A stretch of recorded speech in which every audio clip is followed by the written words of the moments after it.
పల్నాడు జిల్లా క్రోసూరులో చంద్రబాబు ప్రజాగలం భారీ బహిరంగ సభ జరిగింది। ఈ సభలో చంద్రబాబు మాట్లాడుతూ యువకుల్ని ప్రోత్సహించడమే లక్ష్యంగా లావు శ్రీకృష్ణదేవరాయలు ఎంపీ అభ్యర్థిగా, భాష్యం ప్రవీణ్ పెదకూరపాడు నియోజకవర్గ ఎమ్మెల్యేగా అభ్యర్థిగా పోటీ చేస్తున్నారు। ఎంపీగా శ్రీకృష్ణదేవరాయలు ఈ ప్రాంతాన్ని ఎంతో అభివృద్ధి చేశారు। కొమ్మలపాటి శ్రీధర్ కి ఎమ్మెల్సీ ఇచ్చి గౌరవిస్తానని చెప్పారు। పార్లమెంట్ అభ్యర్థి లావు కృష్ణదేవరాయలు సమర్థుడు, యువకుడు, ఉత్సాహవంతుడు, చదువుకున్న వ్యక్తి, వివాదాలనేటివి పోకుండా అభివృద్ధి ధ్యేయంగా పనిచేసే వ్యక్తి లావు కృష్ణదేవరాయలు గారు। మీరందరూ కూడా ఒప్పుకుంటారా అని మిమ్మల్ని అడుగుతున్నా।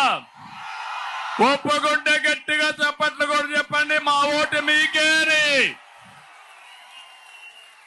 మిమ్మల్ని చూస్తా ఉంటే ఎంత దూరం కనపడినా, ఎక్కడ చూసినా పేరు చెప్పంగానే చప్పట్లు కొడుతున్నారంటే ఆమోదయోగ్యంగా చాలా సంతోషం। లావు కృష్ణదేవరాయలు గారు, మీ మీద ఒక నమ్మకం, ఒక విశ్వాసం। ఇంకో పక్క పెదకూరపాడు నలుమూల నుంచి ఇక్కడికి వచ్చిన ప్రతి ఒక్కరికి కూడా పేరు పేరున నా హృదయపూర్వక నమస్కారం।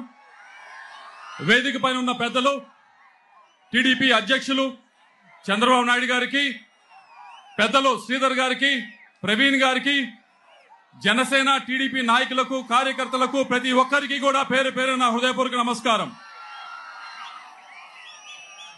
ఈరోజు ఇక్కడికి వచ్చిన ప్రతి ఒక్కరికి కూడా, ఇక్కడికి వచ్చిన ప్రతి వారు కూడా ఏదో ఒక విధంగా వ్యవసాయం మీద ఆధారపడిన వారు ఇక్కడికి రావడం జరిగింది।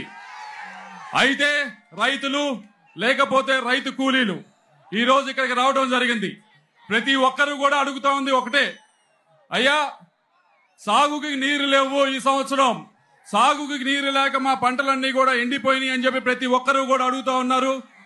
వారందరికీ కూడా మేము చెప్పేది ఒకటే, ఇప్పుడే కాదు ఇక రాబోయే కాలంలో కూడా మహారాష్ట్రలో వరదలు రాకపోతే ఇక్కడ చుక్క నీరు కూడా వచ్చే పరిస్థితి ఇంకా లేదు అని మీ అందరికి కూడా తెలియజేసుకుంటా ఉన్నా।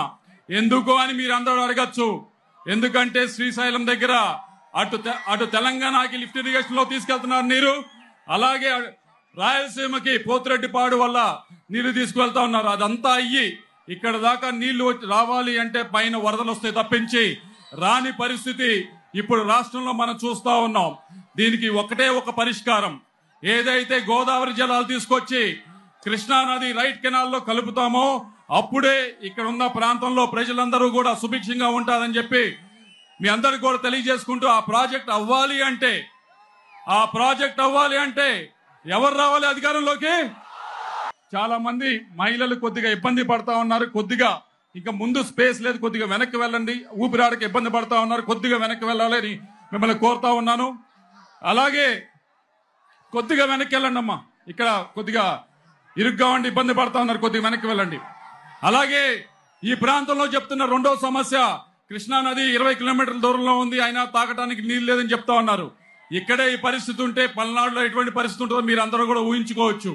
కనీసం తాగటానికి గుక్కె నీళ్లు కూడా దొరకట్లా, 1200 అడుగులు బోరు వేస్తే కూడా బోరు పడని పరిస్థితి ఈరోజు చూస్తా ఉన్నాం। ఆ పరిస్థితి మార్చాలనే జలజీవన్ మిషన్ కింద ఇంటింటికి కుళాయి పెట్టే కార్యక్రమంలో 500 కోట్ల రూపాయలు మన పార్లమెంట్ కి తేవడం జరిగింది। కానీ ఒక్క కాంట్రాక్టర్ కూడా ముందుకు వచ్చి టెండర్ వేసే పరిస్థితి లేదు। అయ్యా టెండర్ అయ్యి ఇంటింటికి కుళాయి ఇవ్వు అంటే ఎంపీ గారు నేను టెండర్ వేస్తాను, బిల్లు ఇప్పిస్తారా మీరు అని నన్ను అడుగుతా ఉన్నారు। అది పరిస్థితి ఇప్పుడు రాష్ట్రంలో, అది పరిస్థితి ఇప్పుడు జిల్లాలో। మేము మాటిస్తా ఉన్నాం, అధికారంలోకి వచ్చిన తర్వాత తెలుగుదేశం పార్టీ ప్రతి ఇంటికి కూడా కుళాయి నీరు ఇస్తుందని చెప్పి అందరూ కూడా మాటిస్తా ఉన్నాం। చంద్రబాబు నాయుడు గారు ప్రతి ఇంటికి కూడా కుళాయి నీరు ఇస్తారని చెప్పి మీ అందరూ కూడా మాటిస్తా ఉన్నాం। అలాగే ఇక్కడ చాలా మంది యువత వచ్చారు, చాలా మంది చదువుకున్నారు, కష్టపడ్డారు। అమరావతి క్యాపిటల్ ఉందో దాన్ని అభివృద్ధి చేసుకుంటేనే ఇక్కడ పరిశ్రమలు వస్తాయి, పరిశ్రమలు వస్తేనే ఇక్కడ యువతకి ఉద్యోగాలు వస్తాయని చెప్పి మీ అందరికి తెలియజేసుకుంటున్నా ఉన్నా। ఈ మూడు కూడా అవ్వాలి అంటే కుళాయి నీరు ఇవ్వాలన్నా, సాగర్ కుడికాల్లో నీరు రావాలన్నా, ఉద్యోగాలు రావాలన్నా తెలుగుదేశం పార్టీని బలపరచండి, తప్పకుండా ఇవన్నీ జరుగుతాయని చెప్పి మీ అందరూ కూడా తెలియజేసుకుంటూ, ఇందాక ఇక్కడికి వచ్చేటప్పుడు ఇక్కడికి వచ్చేటప్పుడు ముస్లిం యువత అడుగుతా ఉన్నారు, ఎంపీ గారు మాకు 4% రిజర్వేషన్ ఉంది, దాని గురించి చెప్పండి అని చెప్పి. ఇప్పటికే బాబు గారు చెప్పడం జరిగింది, ఎట్టి పరిస్థితుల్లో కూడా అది సుప్రీంకోర్టులో ఉంది. దానికి ముస్లింలకి ఉపయోగపడే విధంగానే 4% రిజర్వేషన్ ఉండే విధంగానే తెలుగుదేశం పార్టీ కట్టుబడి ఉంటుందని చెప్పి మీ అందరూ కూడా తెలియజేసుకుంటా ఉన్నాం. రెండోది అడిగింది దుల్హం పథకం గురించి అడిగారు. దుల్హం పథకం ఇదివరకు ఎలాగైతే చేశామో అదే విధంగా చేస్తామని చెప్పి బాబు గారు చెప్పడం జరిగింది. ఎటువంటి ఆంక్షలు లేకుండా ₹1,00,000 దాకా దుల్హం పథకం ఇస్తామని చెప్పడం జరిగింది. అలాగే బీసీలు ఉన్నారు, బీసీ సోదరులు, వారికి అందరికీ కూడా చెప్పదలిచేదంటే ఎస్సీలకు ఎలాగైతే రక్షణ చట్టం ఉందో వారికి కూడా బీసీలకు కూడా రక్షణ చట్టం తీసుకురాబోతా ఉన్నాం. దాంతో పాటుగా 50 సంవత్సరాలకే పెన్షన్ కూడా ఇచ్చే కార్యక్రమం బీసీ సోదరులకు చేయబోతా ఉన్నాం అని చెప్పి తెలియజేసుకుంటా ఉన్నా. చివరిగా దళిత సోదరులు,